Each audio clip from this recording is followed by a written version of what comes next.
Alléluia, soyez bénis mes chers frères et sœurs en Christ. Vraiment que le Seigneur vous bénisse. Le thème de mon message aujourd'hui sera bâtir sa maison sur le roc. L'importance d'avoir bâti sa maison sur le roc. Et avant de commencer ce message, nous allons vraiment rentrer dans la louange, l'adoration. Et je vais directement passer au message. Soyez bénis, c'est parti.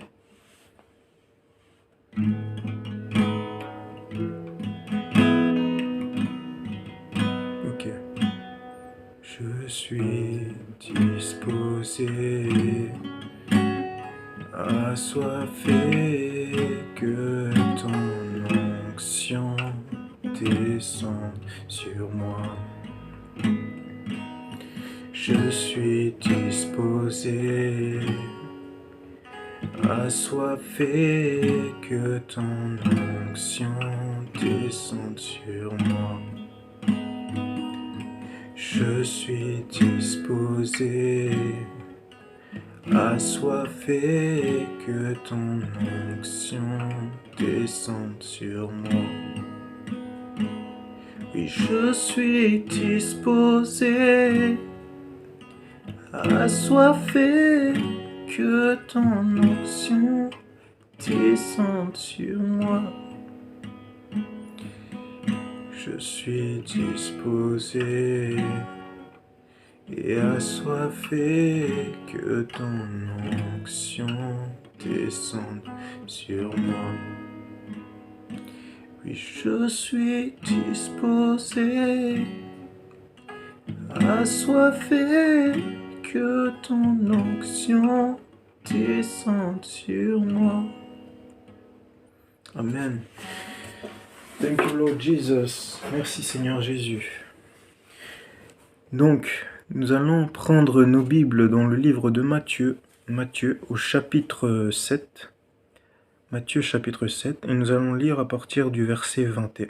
Matthieu chapitre 7, à partir du verset 21. Ceux qui me disent « Seigneur, Seigneur » n'entreront pas tous dans le royaume des cieux, mais seulement celui qui fait la volonté de mon Père qui est dans les cieux. Ici, nous voyons Jésus qui parle à ses disciples et qui leur parle des personnes qui appellent le Seigneur Seigneur. A priori, ce sont des croyants, des chrétiens, des personnes qui proclament, qui confessent Jésus comme étant leur Seigneur, comme étant le Seigneur. Et il y en a qui confessent Jésus comme étant leur Seigneur, et il y en a qui le confessent comme étant le Seigneur. Ici, je fais une distinction parce que les démons appellent aussi Jésus Seigneur. Les mauvais esprits reconnaissent qu'il est Seigneur. Mais c'est pas parce que tu reconnais qu'une personne est Seigneur qu'il est forcément le Seigneur de ta vie. C'est pas parce que tu appelles quelqu'un Seigneur que il est forcément ton Seigneur. Je m'explique. Lorsque tu appelles quelqu'un Seigneur, tu l'appelles par son titre, selon le titre, selon ce qu'il est. Mais c'est pas pour autant que tu le considères comme étant ton Seigneur, parce que tu n'es pas soumis à cette personne. C'est pour ça que lorsque l'on peut voir dans la Bible, les démons peuvent l'appeler Seigneur, éloigne-nous de toi, jette-nous dans ces cochons, ainsi de suite. C'est le titre, c'est qui il est. Mais c'est pas pour autant que eux, ils le considèrent comme étant leur Seigneur. Ils ne vivent pas une vie qui fait que c'est leur Seigneur. C'est pour ça que là, on voit dans ce verset, dans Matthieu 7, 21, on voit que ce ne sont pas tous ceux qui me disent Seigneur, Seigneur qui entreront dans le royaume des cieux. Mais ce sont ceux, nous dit la parole, ceux qui font la volonté de mon Père qui est dans les cieux. C'est ce que Jésus dit. D'où l'importance de ne pas juste confesser Jésus comme étant ton Seigneur, mais il faut vivre une vie qui prouve qu'il est véritablement ton Seigneur.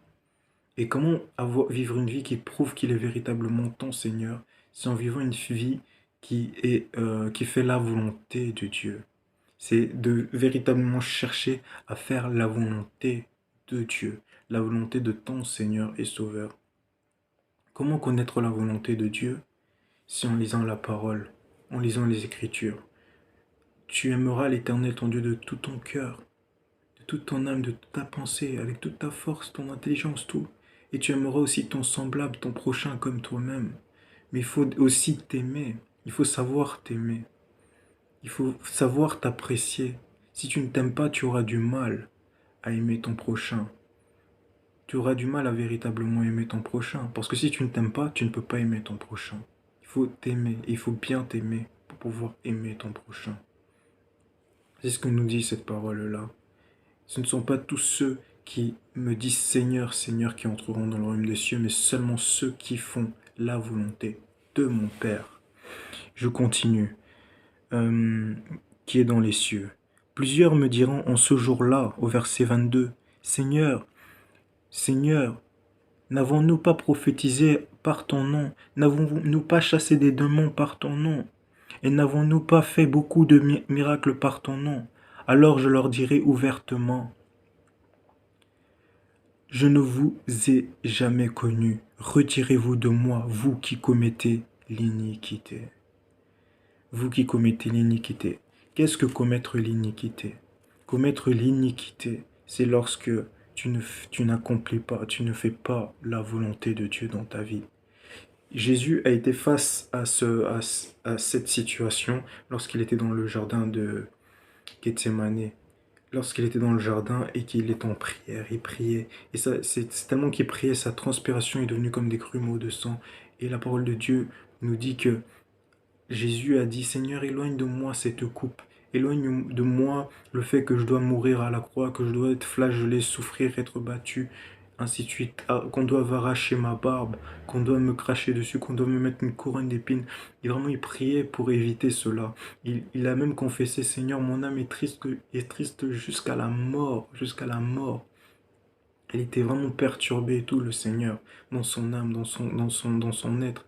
Mais il a dit toutefois, non pas ma volonté, mais ta volonté.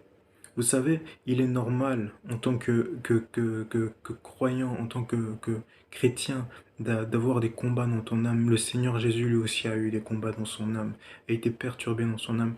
Mais en tant que véritablement en tant qu'enfant de Dieu, en tant que disciple de Christ, nous devons être imitateurs du Seigneur et nous devons apprendre et comprendre qu'il y a notre volonté à nous qui nous est propre, qui est contraire à la volonté de Dieu, qui peut être contraire à la volonté de Dieu. Jésus avait une volonté qui était contraire à celle de Dieu. La volonté de Jésus, c'était de vivre. Vous comprenez? À ce moment-là, il voulait vivre, il voulait survivre, il voulait emprunter un chemin plus facile. C'est ça, c'est l'âme. Ça, c'est notre côté émotionnel, notre côté d'âme. Notre côté d'âme, on aime le confort.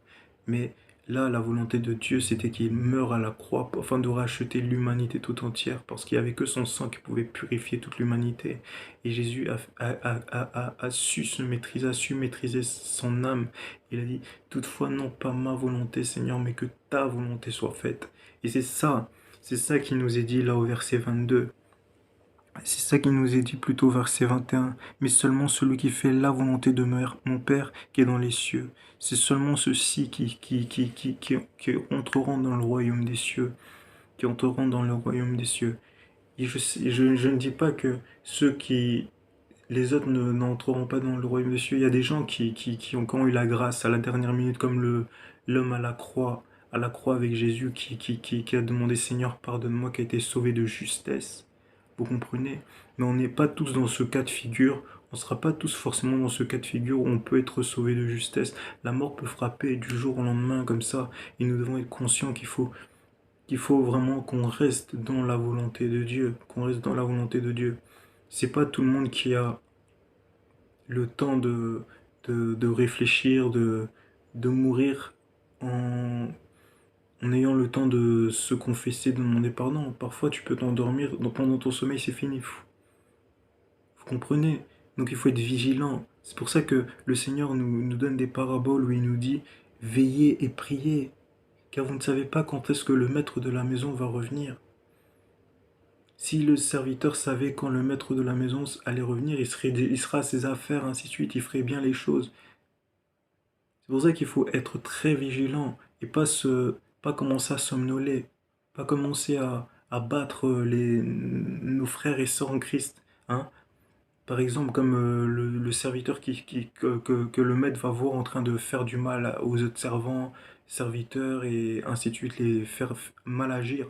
Comme on peut le voir dans certaines églises où il y a des pasteurs qui font du mal aux croyants, il y a toutes sortes d'abominations qui se passent dans certaines communautés.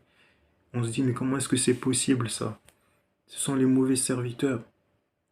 Mais nous, soyons des personnes vigilantes. Soyons vigilants et préparons-nous au retour du Seigneur. Nous devons être conscients que le Seigneur peut venir du jour au lendemain, comme ça, pouf, en un instant.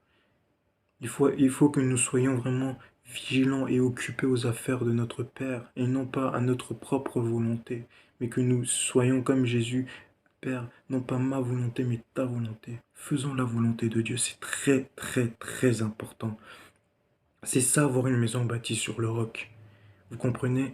C'est bâtir sa maison sur le roc, c'est bâtir sa maison, ses fondements sur Christ.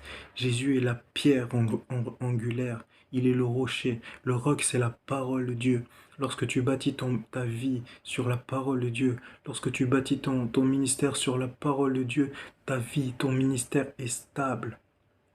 Ton travail est stable. Lorsque tu prends tes décisions sur la parole de Dieu, en consultation avec le Seigneur, tes décisions sont fondées, tes décisions sont fortes, tes décisions sont affermies. Et après, il peut y avoir la tempête, il peut y avoir le vent qui va souffler comme on peut le voir dans la parole de Dieu.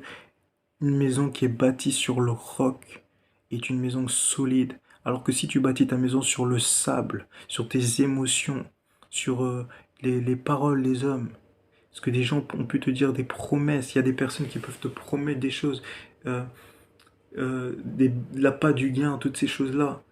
Lorsque tu mets ta confiance dans les hommes comme ça, c'est là que tu te fais arnaquer, que tu te fais escroquer. Et là, tu regrettes, tu te dis, oh Seigneur, pourquoi est-ce que je t'ai pas consulté? Pourquoi est-ce que je t'ai pas parlé avant? C'est ça, bâtir sa maison sur le roc. C'est de demeurer dans la parole de Dieu.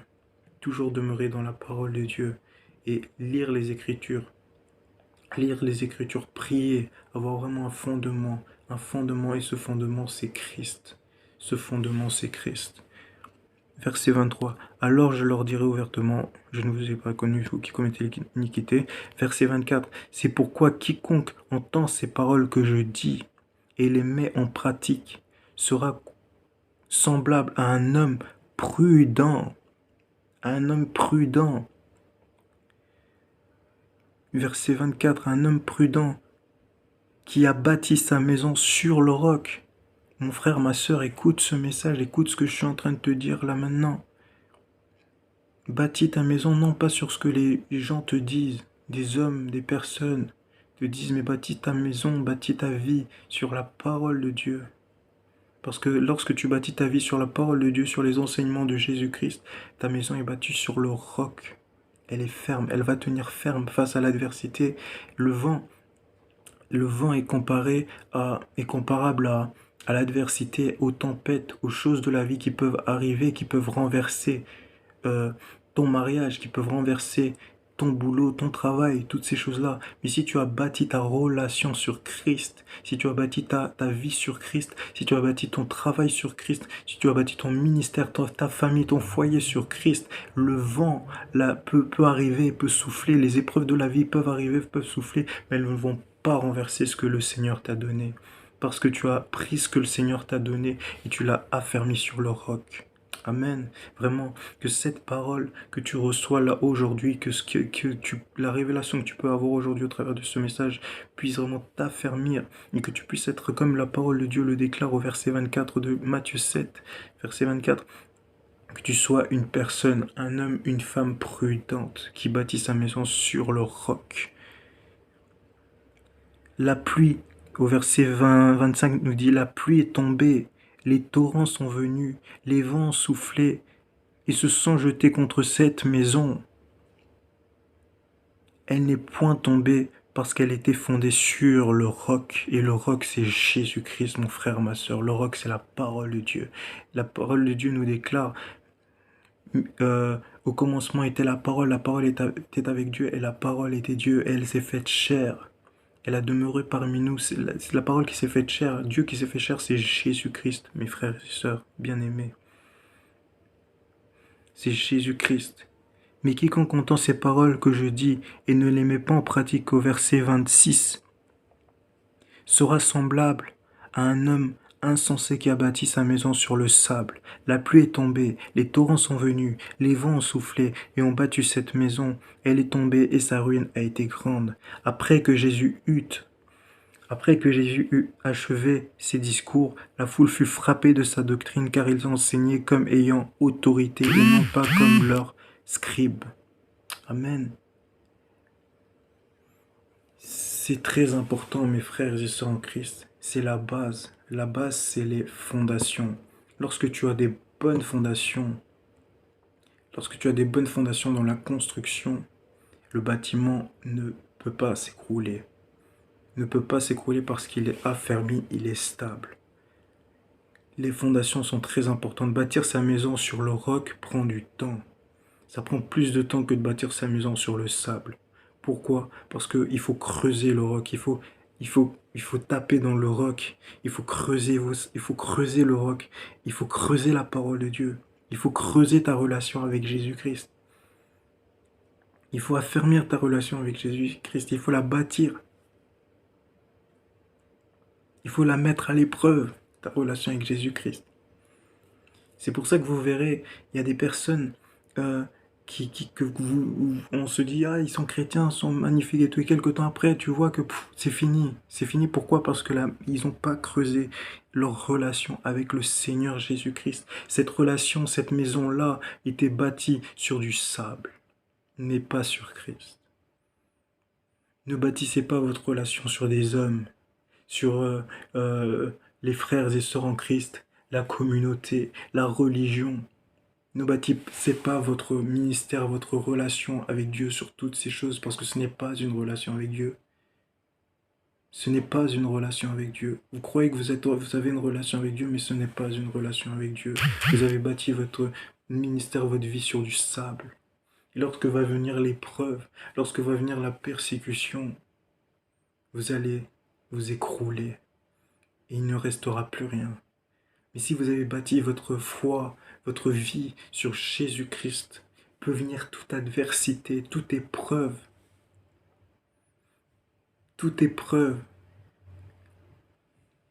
votre maison ne va pas s'écrouler parce que votre maison est fondée sur Christ.